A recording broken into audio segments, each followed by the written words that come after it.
I start out with testwifi.ino, which includes the client library for Marcus Sattler's WebSockets. First the Wi-Fi connection is initialized, and then the WebSockets connection is. The WebSocket begin initiates the connection sequence to the WebSocket server. The WebSocket onEvent is a callback to handler for WebSocket events. The onEvent method then calls WebSocket event, which is a handler for the client. The handler includes things such as connection state, whether the data is text or binary, a ping and pong with the server, etc.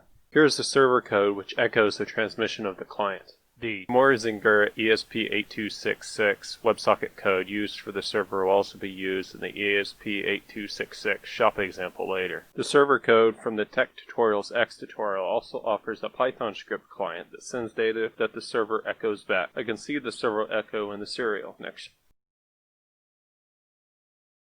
I can begin transmission of LoRa packets with the Heltec Cube cell. I can modify the WebSocket client on the Heltec LoRa ESP32 to receive the LoRa packets and forward them to the WebSocket server.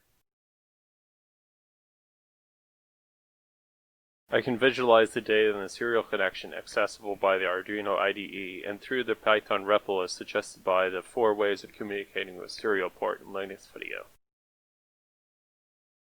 Here is a LoRa and WebSocket client code running on the Heltec LoRa ESP32. The WebSocket server code shown earlier from Tutorials X is on the black ESP32. The BH1750 code from the first video is on the green Heltec Cube cell.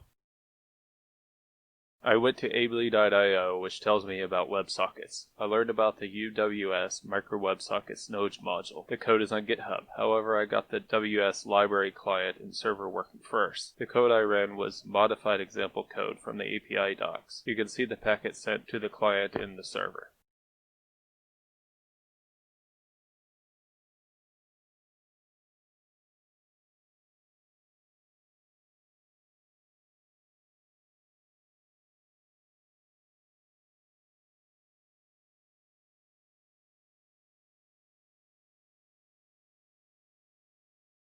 I also was able to look at Mozilla's documentation on the WebSocket API and find code that allowed me to write a client that interacted with my WS library server. Test.websocket.backup.html and test.websocket.html are examples of clients written with the Mozilla docs. Socket.send in the browser console allows me to send additional messages to the server.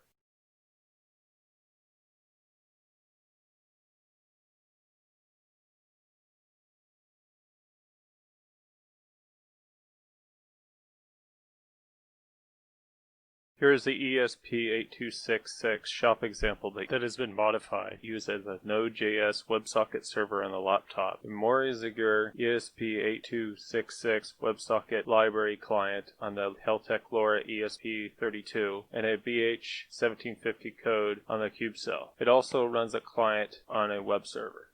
Here's the sensor data on the web server via the phone. Here's some of the WebSocket traffic in Wireshark.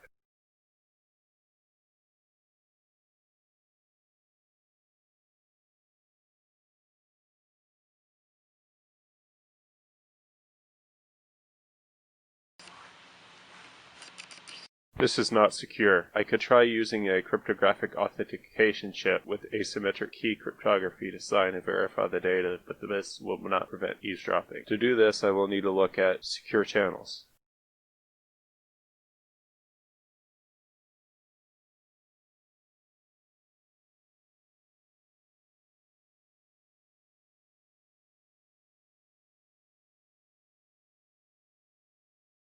Here's a WebSocket client code on the Heltec LoRa ESP32. Originally, I had PHP code written to get data, parse it, and write it to a database. I rewrote the code in JavaScript and call it from the Node.js server. I replaced the parser part of it with parser.js and parsedata.js. I made some modifications to the Node.js code and called the parser and wrote the captured data into the MySQL database.